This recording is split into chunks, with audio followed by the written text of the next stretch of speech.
My name's Brenna Posey. I'm a NOCD team member here, and today we have the pleasure of having Tom Smalley be one of our hosts today on this Mental Health Awareness Month. And so here at NOCD, we're wanting to have some virtual events to just spread awareness about OCD and get other partners and friends on to share their story and how they've really turned their pain into purpose. And something that Tom, I feel like, has done really well. And we're so excited to have him here. And one quick thing before I hand it over to Tom is where there's a Q&A box at the bottom of your Zoom screen. And if you have any questions for Tom about his story, not any medical or like medicine or treatment questions, but just questions about his story or just how he persevered or anything like that, please drop them in the Q&A box. And then the last, I would say 20 to 30 minutes, we're going to do a Q&A time where I'll read those questions in the Q&A box. And then if Tom is comfortable answering those questions, then he'll do so. And if not, we'll just move on to the next. But very excited about that. People love our Q&As here. I feel like it's just a chance to get to know everyone in the chat. So it's awesome. And without further ado, I'm going to hand it over to Tom to introduce himself and then to just talk for the next 20 minutes about his OCD story. And he's an athlete now, so just talking about that and his recovery and just kind of whatever else you want to talk about, Tom. I'm sure people are very excited to hear your story. I am too. So Thank you, Brenna, and thank you for having me and asking me to come on. Obviously, a very important month for us and spreading awareness. So this is obviously always a yes from me. So I appreciate you having me. As Brenna said, I'm Tom Smalley. I was diagnosed with OCD when I was 16 years old. Was born and raised in Fairfield, Connecticut, and spent a lot of time in upstate New York when I was doing my bachelor's degree. And then when I did my master's degree, I was in Boston. And then I went back to upstate New York. And now 2.5 months ago, I moved to Austin, Texas.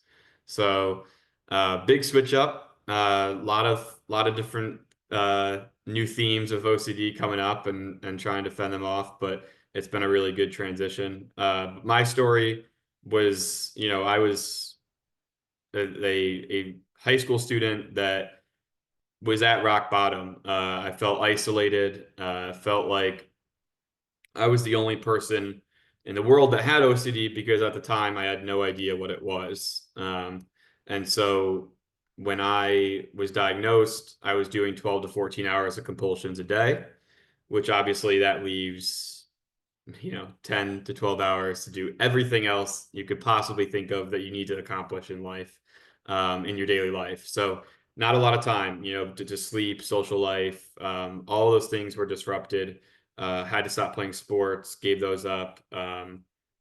I was in and out of school, and then that's when I found ERP. And obviously, I'm a huge advocate for ERP as the gold standard of OCD treatment, because it's research driven and results driven, and it's known as a very, very exceptional treatment for OCD. So if you are obviously, with OCD, look into ERP and your resources, because that really is what changed my life. At the time, I was struggling with suicidal ideation.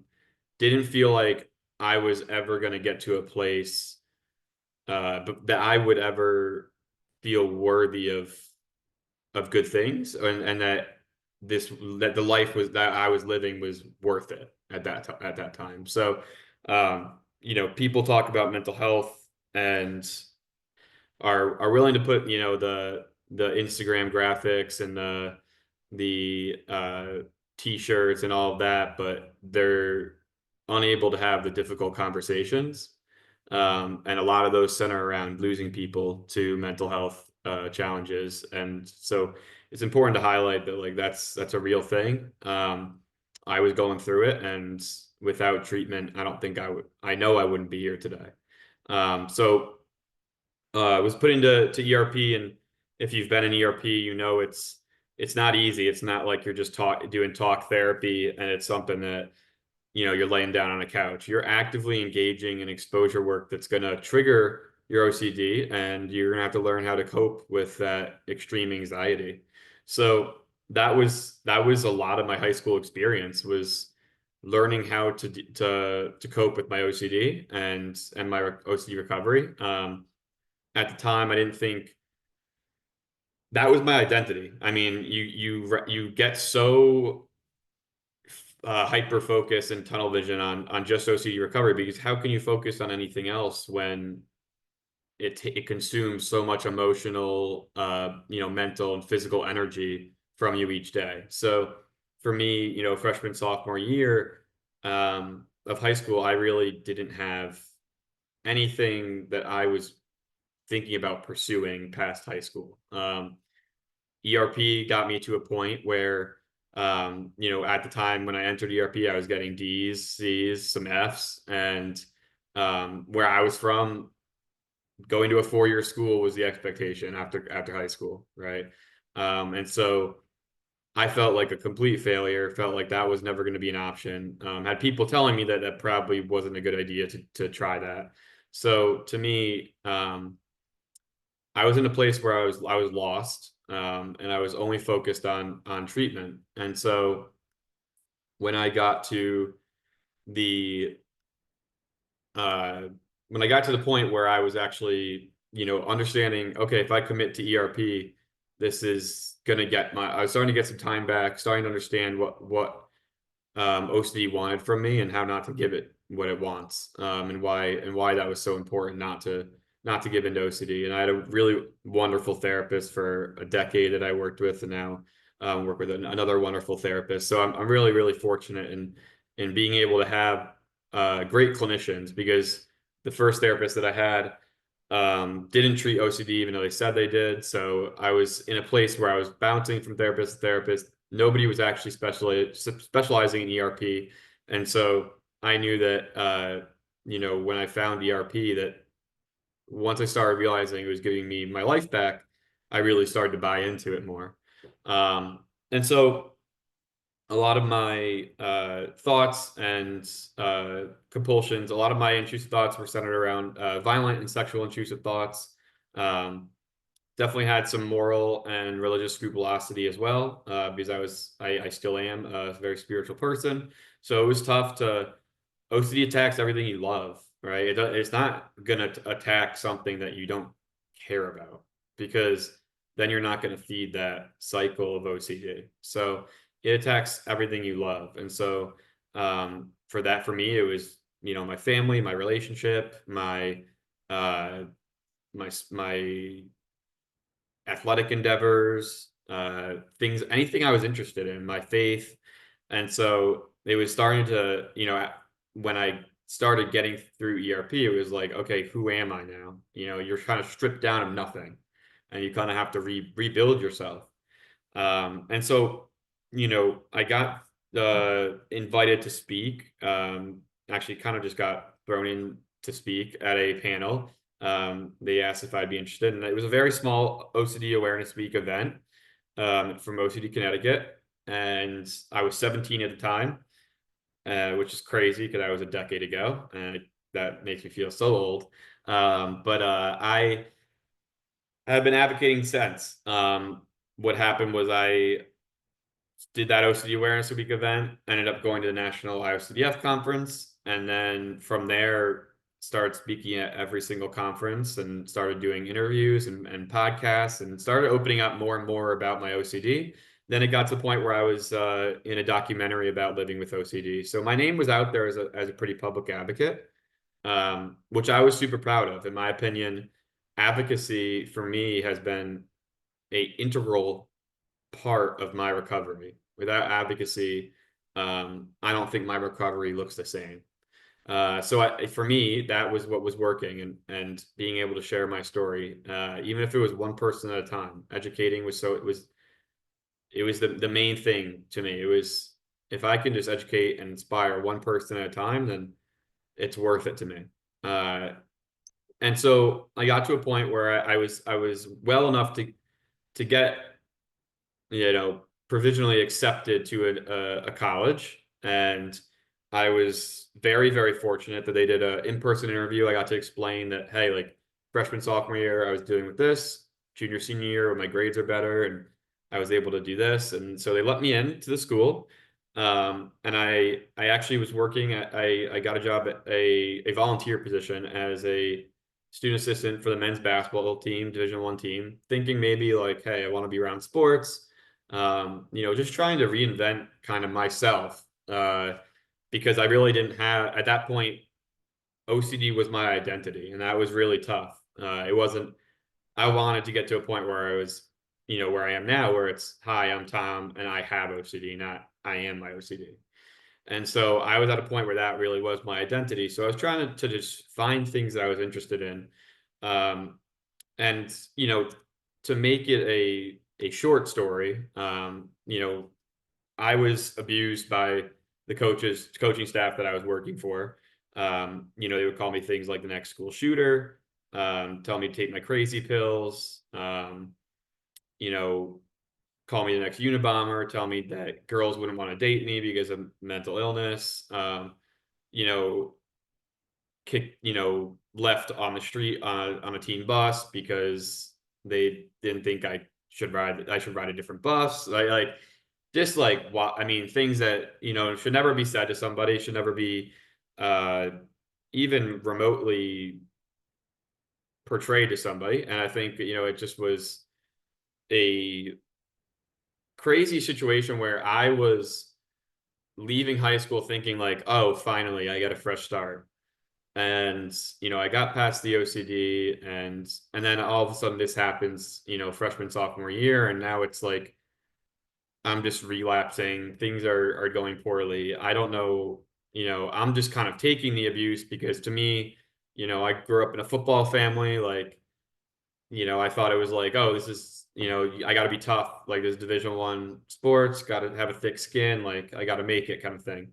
And that was not the case. And so what ended up happening, it expanded into a pretty, the story leaked and it got into a pretty extensive media frenzy of me being at the center of it. The headlines were, student assistant with OCD on coach under investigation for student for abuse towards student with OCD. So it was pretty easy to identify me because I was a very public advocate with the ICDF at that point. So I, walked out of my 6 to 9 p.m. class and had calls from reporters, emails, text messages, you name it, and from major news outlets, looking for a quote. And, at that point, you have a decision to make. You could be what this coach labeled you as and respond aggressively, respond frustrated, be abrasive, or you can use the platform that, in my opinion, God gave me to spread awareness, to provide educational value in what OCD is. And so for me, that's obviously with the help of the ICDF and the help of a lot of close people in my lives, that's the route I chose. And so, throughout that situation, it was kind of understanding that there's still a huge stigma about OCD and that like my work as an advocate was just beginning. And then so I ended up um, the coach ended up getting fired, and I stayed at the school and met some of my best friends to this day, uh, in that situation that were around me at the school. So sometimes what I like to say is like the biggest blessings often come wrapped up in trials. And so for me, I did a keynote at the school actually in March. And so like for me, it all comes full circle. Like don't let them win. And so uh, I ended up going into human performance and performance psychology. I worked at a few colleges and universities, but felt the same stigma. I was told by athletic directors, "Hey, don't tell your story. We can't have our athletes knowing about your mental health as a coach. We can't have the colleges are big." So I saw a big writing on the wall that I needed to leave that setting and try to change things from the outside in instead of the inside out. Because when I have that logo on my chest, they owned me. They thought, I was their property and I was a puppet.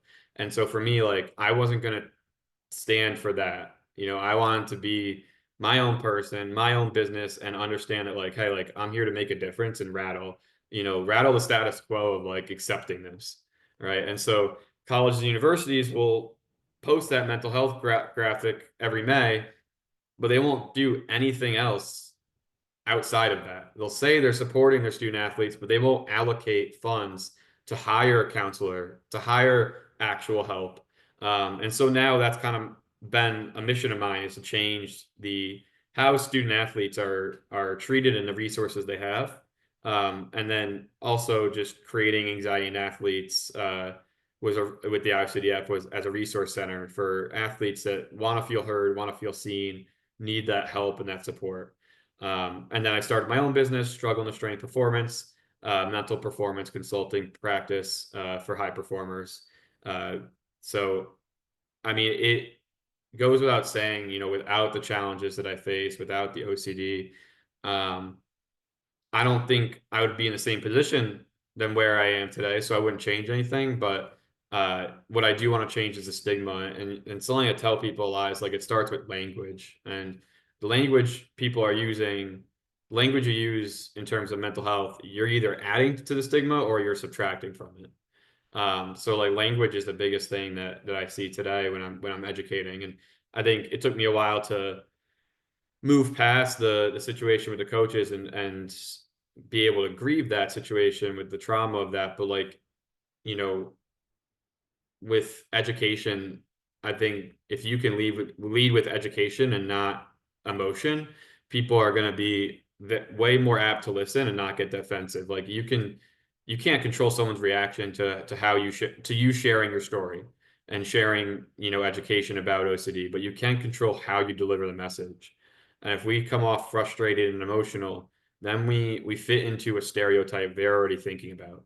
So if you come off with education and understanding of, hey, they just didn't, it's almost like an empathy of like, hey, they just didn't have people around them that taught them what real OCD is. You know, that's so sad for them that they didn't have the people in their life to provide real education and real awareness of this. So coming from a place of empathy and trying to advocate. And then the other aspect of my story was when I was 23, um, I found the sport of weightlifting, and started competing shortly after.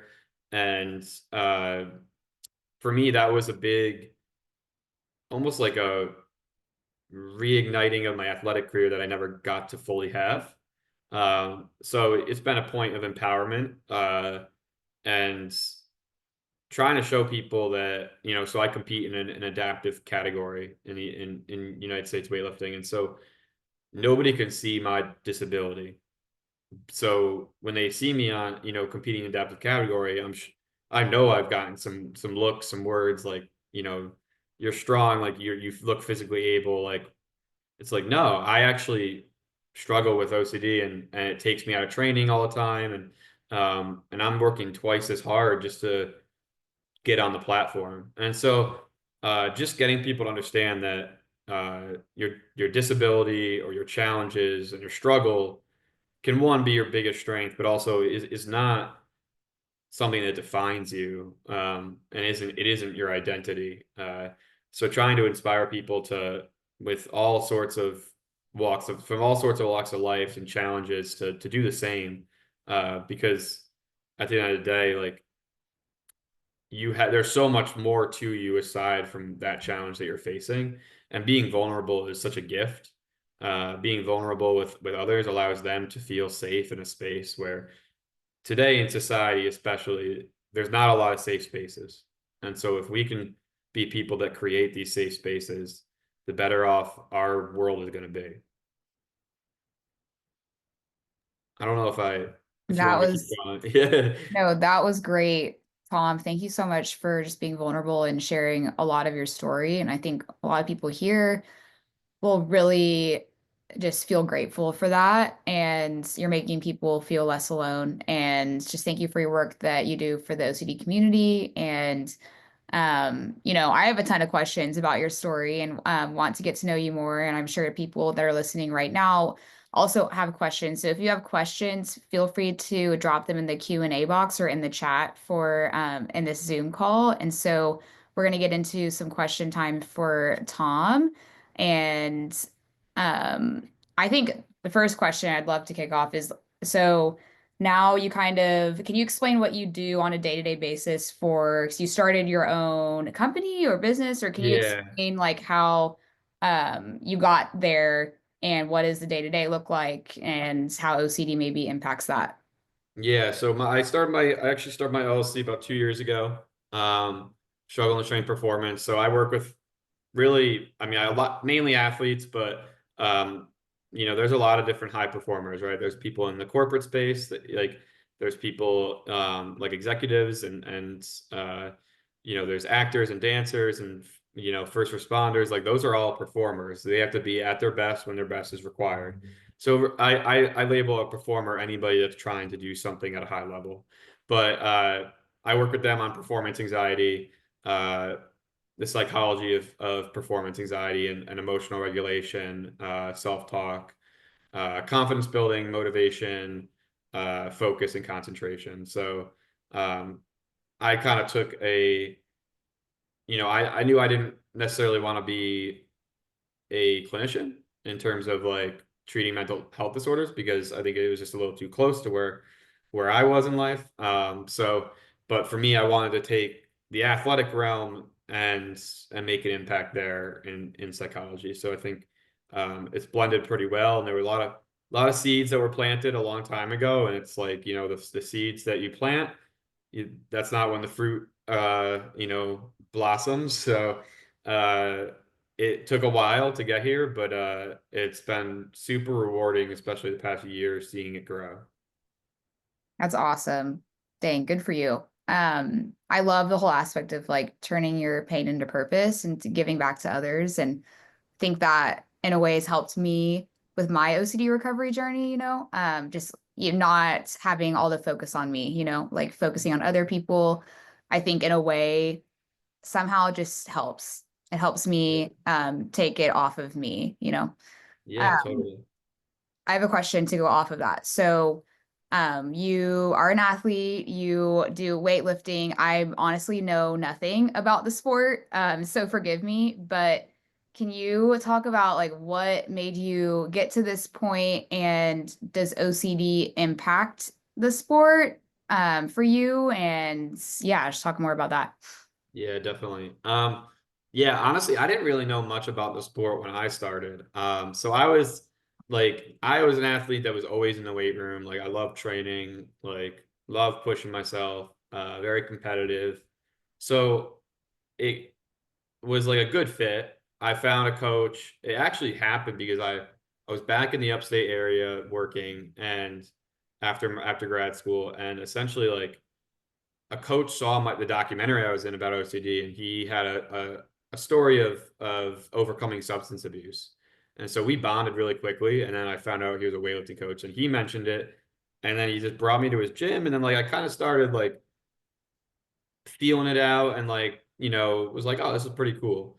And then like he was like, dude, you can like back squat 420 pounds. Like you should probably do something with all that strength. So I was like, okay, like what can I do? And he was like, you should compete in weightlifting. And so then, the two lifts are snatch and clean and jerk. And I'm not going to obviously give a tutorial or anything, but like they're very technical lifts. So it's a lot different than just picking it up.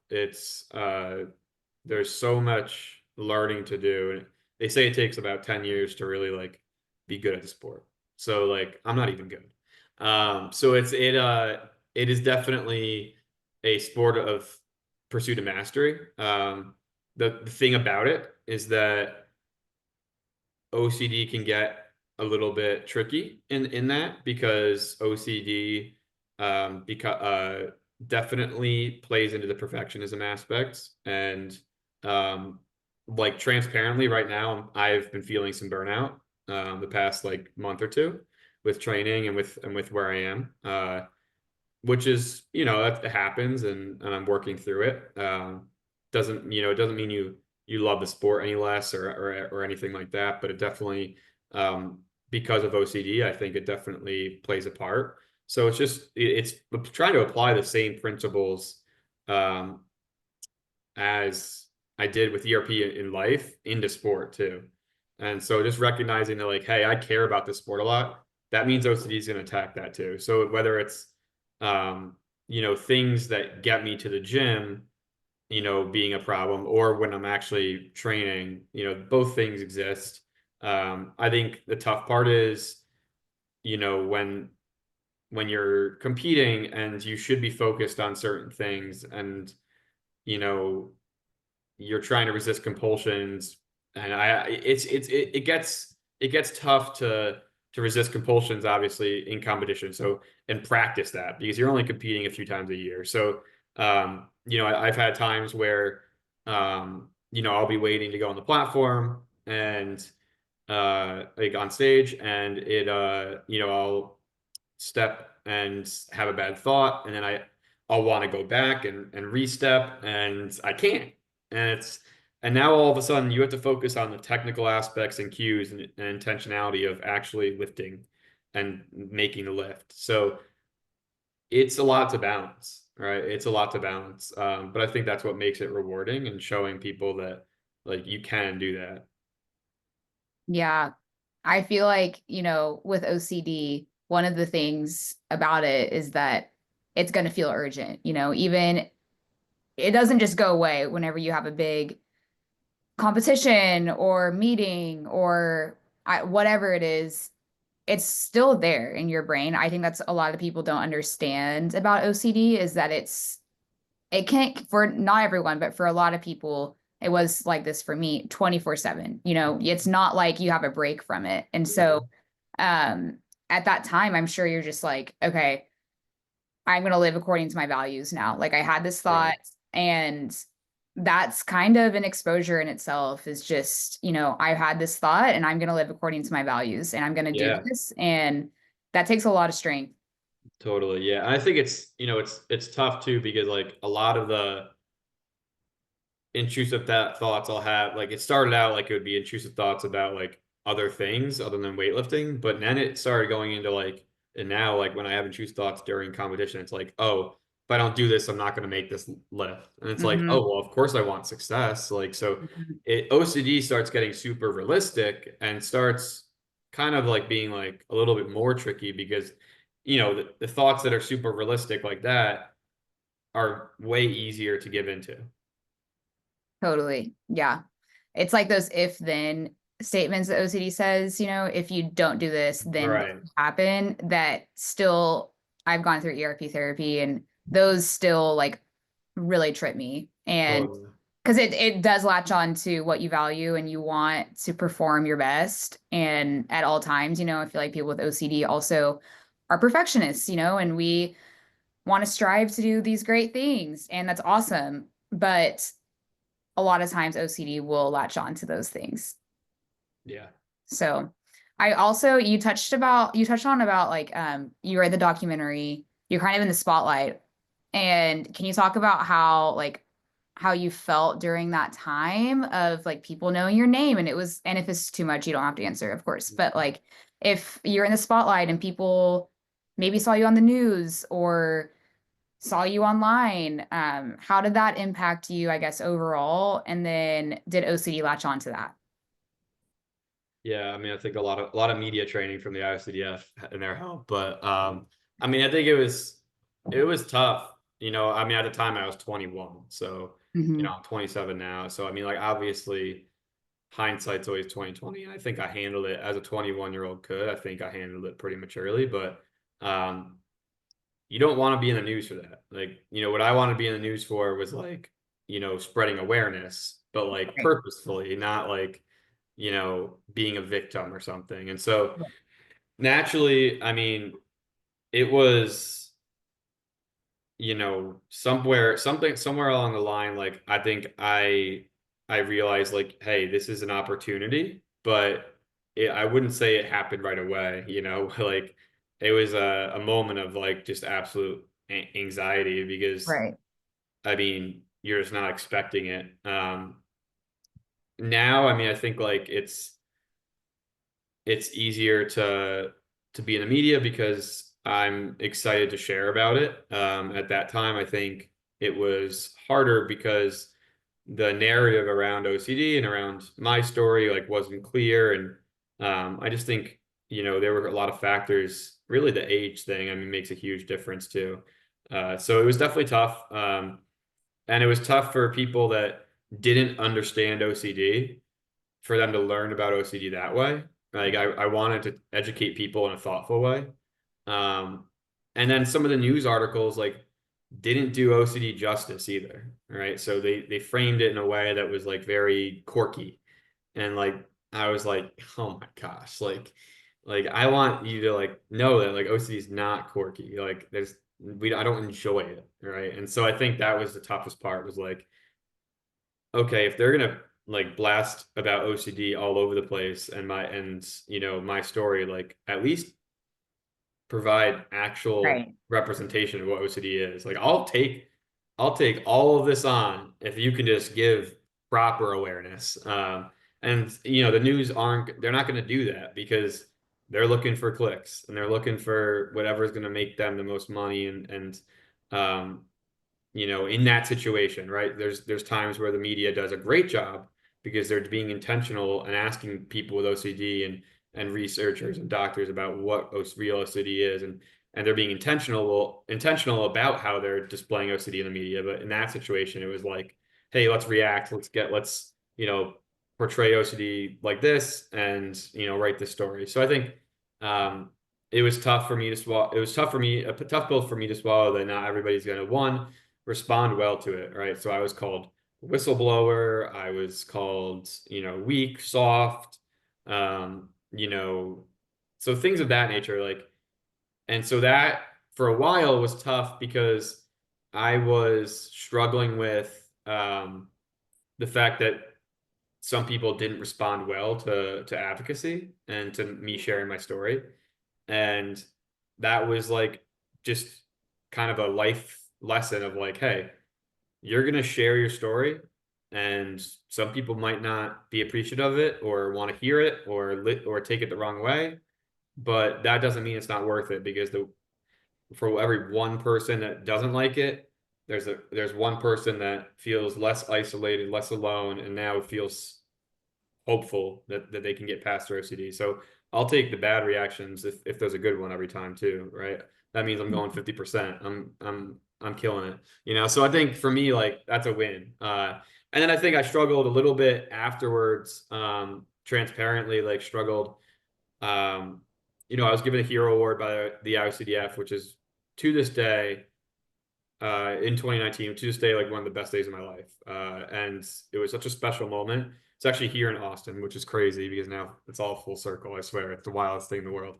um, and after that I felt like I need to be somebody. You're getting messages like, oh, your story gives me hope, like your story, and it's the kindest thing in the world, but you actually get so like I kind of had this imposter syndrome of like, oh, like who am I to be sharing my story if I'm struggling behind the scenes? And I struggled with that for probably like 6 months. Being a face, being a very public face, and then I'm being like, oh, like I don't feel like I deserve this, and I don't feel like they have an accurate representation. So then I kind of, I was talking to Katie O'Dunn for a while about it, and she and Ethan have obviously been close friends of mine for a while, um, and I was talking to my friend Callie Werner, and Callie was like, they were all kind of like, hey, you don't need to be fully healed to help others heal, and I think that really was when it clicked, like 2019, 2020, of like, hey, like I don't have to hide my struggle, right? Like a good advocate shows their struggle and that this is real and it's not all, you know, peaches and cream and every day's, rainbows and butterflies. It's tough. And so I think just trying to stay really authentic, even when you're in a public space and a public eye, like trying to be really vulnerable and authentic is my goal, especially on my social media, on my website, my platform, like interviews. That's what I really try to aim for because that's the type of advocacy and the type of advocate I want to be. I love that. Yeah. Thanks for sharing. And I'm sure it was really hard what you went through whenever you were 21, I think, because you obviously went through something traumatic, something awful. And then on top of that, you in the news, it's like they weren't even taking your struggle seriously, and I can't even imagine how you were feeling. I'm so sorry about that. That must have been really hard. And but it's cool to see you turn that into your purpose, honestly. So just amazing. I Thank have a you. question about your, I guess, recovery journey as a whole. How would you say ERP, because you said you did ERP, Yeah.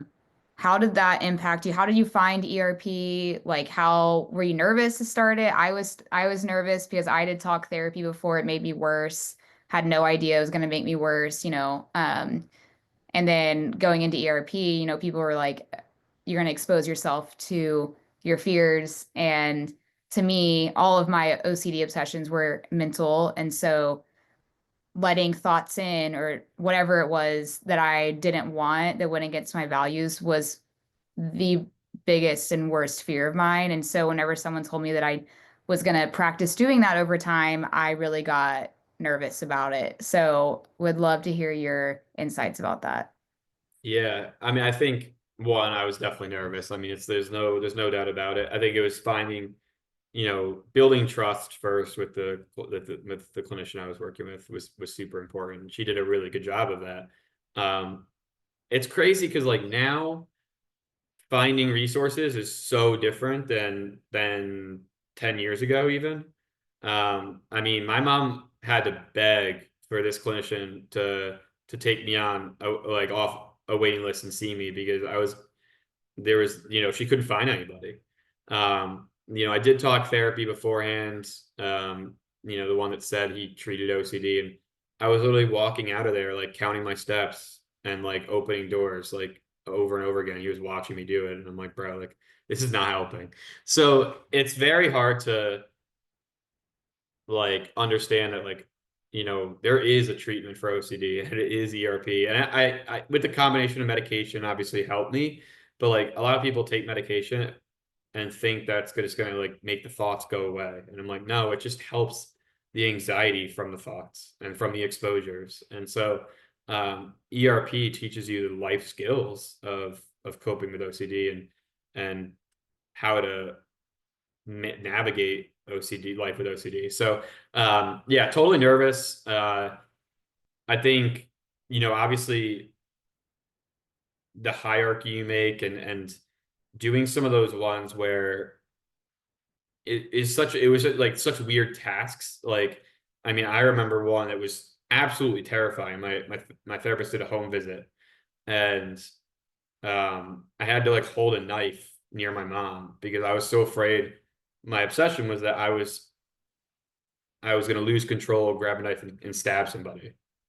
And usually it was my mom or my dad or my brother, someone close to me.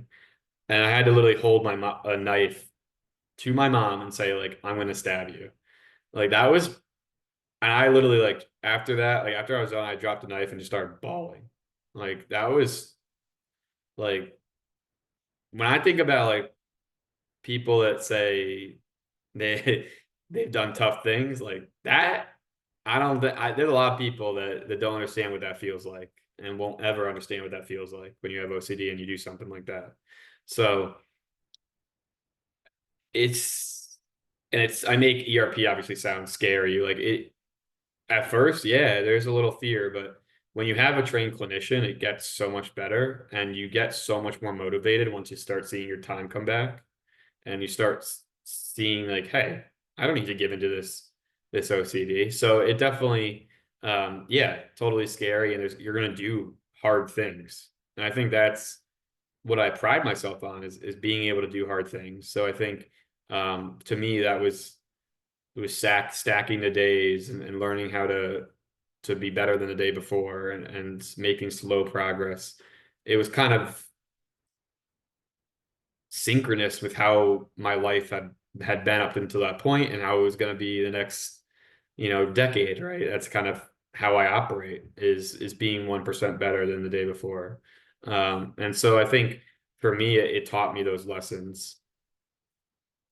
Yeah, that's great. And I don't know, I feel like ERP is scary. But I think one of the things that people don't understand is like you're not trying to get rid of your intrusive thoughts. Like there's no way, like everyone, something that I've had to learn is that everybody's going to have intrusive thoughts. It's people with OCD or an anxiety, it's just stickier, you know? And it's like ERP gives you the tools for life to be able to not perform your compulsions, which ultimately, because the compulsions will drive, the OCD cycle. But I think once I reframed OCD in my brain to like, okay, I'm not trying to get rid of these thoughts. I'm trying to grow stronger to be able to sit with the anxiety from the thoughts Mhm. and not push them away. I think a lot of people, which it's so true to be nervous about ERP because that's what you're doing. You're growing stronger day by day to be able to sit in that discomfort, which I hate saying that phrase because it's so commonly used, but it is true. Right. Like that's what you're doing. Right. Yeah. Okay. I kind of want to switch gears because you said you just moved to Texas. Yeah, I did. I'm in the process of moving myself, and I feel like moving is one of the worst things ever, but it's just really stressful. Do you think has OCD ever latched on to times of stress? And I have you ever relapsed to a point? I think people that have gone through therapy don't understand that it's okay to have setbacks, and so can you talk about if you've ever had a setback with OCD or a relapse or just how stress has impacted you? Yeah, yeah. Yeah. I mean, I moved quite a bit in the Northeast. I mean, obviously, so I moved probably 4 times when I was in the Northeast. So, after I left home, obviously I go back to visit, but I've never lived at home after, since I was 18. So I definitely, um, I've moved around a bit, but this was just a different beast. I mean, I went from Northeast where I was very comfortable, right? And sold most of my things and got on a plane and shipped my car, got on a plane and moved to Texas. And didn't really know a soul down here when I moved. So uh, I pride myself in just doing the hard thing, right? And so to me, like for my business, for my career, for my own personal development, I felt like this was the best choice. I'd always loved Austin, had been quite a few times, so I was like, I could see myself living here. And so for me, it was kind of like, okay, like let's do it. Like if not now, when? If not you, then who? Right? And so for me, like it was like okay. But that doesn't mean it didn't come with a lot of struggle. I mean, like, I think I struggle, OCD attacks my, uh, when I get out of routine, OCD definitely starts creeping in because I know I'm vulnerable. And so OCD creeps in when I'm out of routine. And for a while, I was trying to build a routine. I was getting acclimated to surroundings, understanding how to drive in this area, where to go, who, everything. So for me, I think I went through a pretty good bout the first few weeks of like more like I call it like existential OCD of like did I make the right move? Oh my gosh, I just signed a 14-month lease. Like what am I doing? I don't know anybody here. But the reality of it is like my business is in a place now where I mean I work remotely with most people. So I could still keep people from New York and I was having people in California, Washington, Texas, Florida. So it was kind of like, okay, this makes sense. Um, and then it was kind of like, okay, let's just take it day by day, and kind of build that routine. So I think uh, when I'm at a routine, I'm going to Barcelona in like 2 weeks and for like 4 days, and I know I'm going to be out of my routine and I'm going to be traveling. Like traveling is always out of my routine, and I travel for work a bunch. So, I can anticipate that OCD is going to try to latch on to certain things. OCD is going to try to come into play. And that's when I have to remind myself of my values. I'm going with my brother. He's getting married in September. Like we're celebrating. So like I know I want to be present for him and for myself for the memory of being of that moment. So if that OCD isn't serving me, then I'm not going to give it attention. And I'm not going to give it energy. And obviously, easier said than done. But I know, like, at least I know, like, I can plan for this, because I know the patterns and what to expect now. But yeah, moving definitely. I mean, moving just like moving without OCD sucks. It's just the worst. And I'm a minimalist. Like, I mean, you can see my apartment. I don't got a lot of decorations or nothing. Like, I'm a minimalist. So like, I didn't have a ton to move, hence just being able to ship my car and bringing clothes. So I mean, it's tough. It's tough to put yourself in new places, but that's where we see the most growth with OCD and without.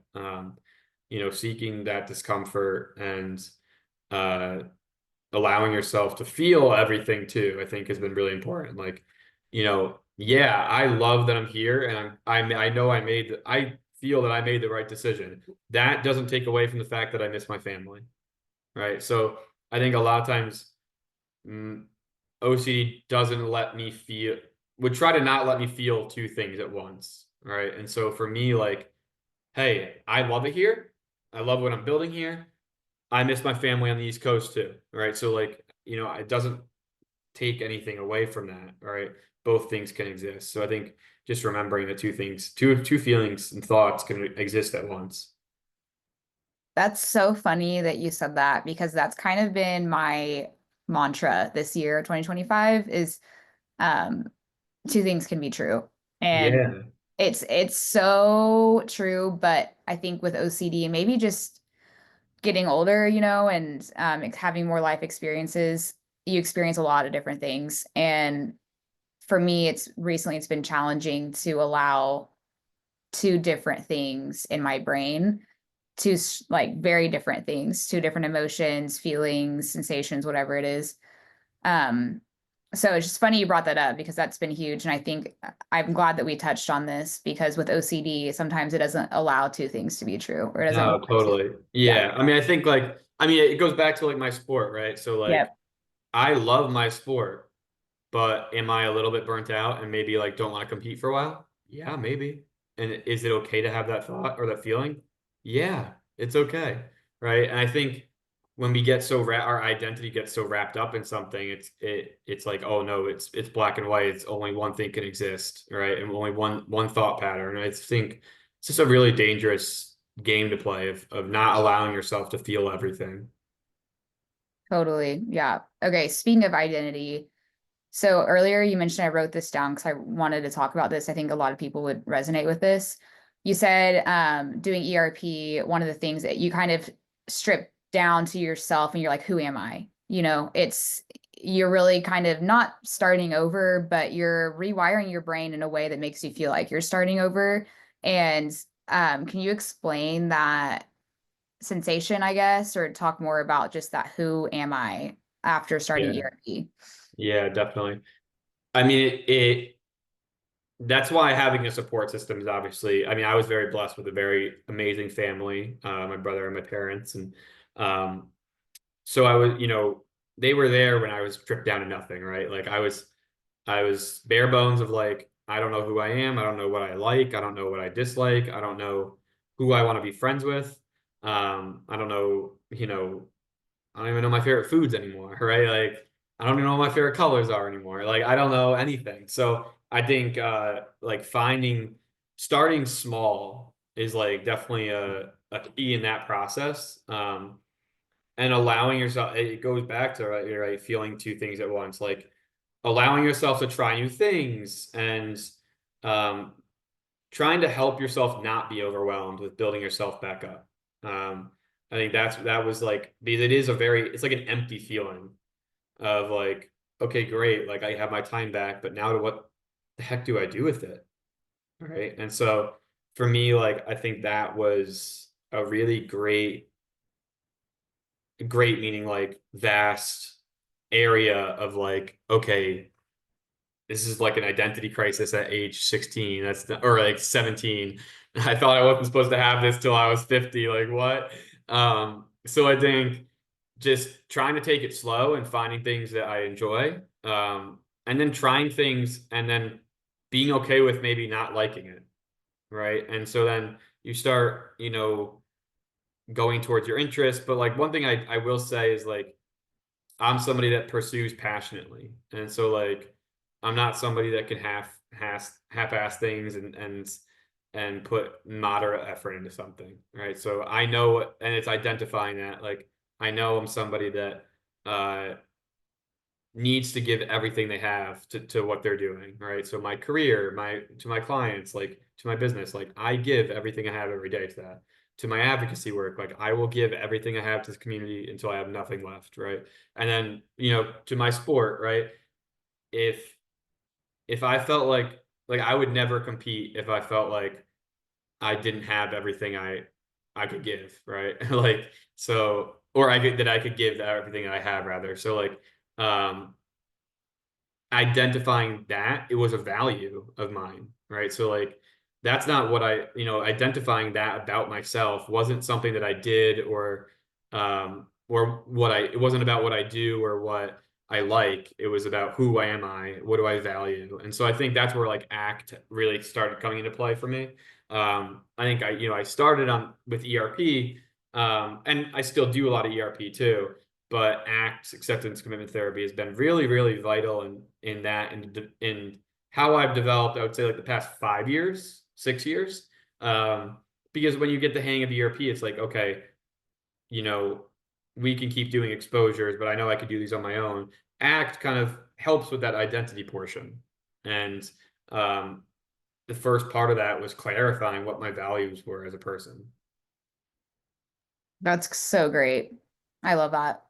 Um, okay, we're getting close to the end of our 1 hour, and I love to ask people, it's Mental Health Awareness Month, if you could provide like what is the biggest piece of hope you can give for people that are listening to you right now? I don't like just saying like it gets better like because the people that are in it right now like that doesn't really resonate with them Yeah. like so I think what I would say is like one, I hear you, I see you, like your pain is so validated and so real.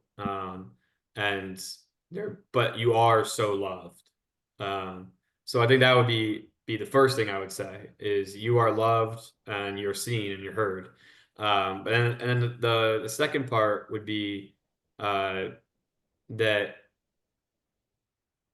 people that struggle with whether it be OCD or any mental health disorder or anxiety are usually the strongest people. Um, so it's important to start looking at yourself that way because once you start looking at yourself that way, you're going to be able to do the hard thing. You're going to realize there's this whole world that needs you in it. And needs more of your energy and more of your creativity and ideas and your personality. So I think understand that you're already doing a hard thing by getting out of bed in the morning, by facing anxiety, whatever it may be, facing OCD. So you're ahead of the game. Mic drop. Yeah. That was great. Tom, thank you so much for taking the time out of your day. And I'm sure everyone listening to this is so appreciative of you and you're a great partner and friend to NOCD. And Yeah, you guys are the best. yeah, and I honestly could relate a lot to your story, actually. I had OCD since I was a child, and really struggled with it, didn't know what it was. And it was, I kind of had episodes with different themes for years. And as I got older, it got more debilitating to the point where had an OCD episode where I just could not function. I couldn't be who I wanted to be. Yeah. Could barely just get on day to day. It was very hard. And I think the hardest part was that I didn't know that it was OCD, right? Mhm. And I actually stumbled across the NOCD Instagram page whenever I was 21. And I was like, wow, this is what I've been dealing with my entire life, Mhm. and no one could explain it. Like, finally, I'm seeing something online that is expressing, because I had very taboo OCD themes. And so I finally was able to be like, yes, this is what I'm struggling with. I immediately felt hope. And then the second part was I learned that it can be treated, and I had done talk therapy before. I got worse and then found out that OCD did ERP therapy, which is, like you were saying, a specialized OCD treatment, the gold standard treatment. And I decided to give it a shot. So I got connected with NOCD, got matched with a therapist really quickly, got into ERP therapy very quickly, and saw my life improve very quickly. I was able to get support in between sessions. There were support groups and app tools. And I just basically, I'm saying that because if you're listening right now and you were like me, where you just couldn't get out of bed or struggling really hard with OCD, it can get better. Like, I am proof of that. Tom is proof of that. There is hope for you, no matter how severe you are, no matter how long you've been stuck for with OCD. And I think, I'm very passionate about it because I know with the right help and support, there is hope for you to get your life back and start living according to your values and how the way that you want to live. My life is completely different than it was a few years ago whenever I started ERP. And so, if you are interested in learning more about ERP therapy, please give our team a free 15-minute call. Our team's going to drop a link in the chat here soon. Just did. And please click on that. Please give our team a free 15-minute call. We accept now over 60 insurances, which is awesome, and striving to get more. And just know that there is hope for you, basically, is all I want to say. And Tom, thank you again for joining us. You rock. And thank you for all that you're doing for the OCD community as a whole. And happy Mental Health Awareness Month to everyone. And thank you again, Tom. Thank you. Thanks so much for having me. Yes, and this was recorded, so this will go out to anyone who joined. And if you want to share that with anyone, feel free. Again, happy Mental Health Awareness Month, and thank you guys so much.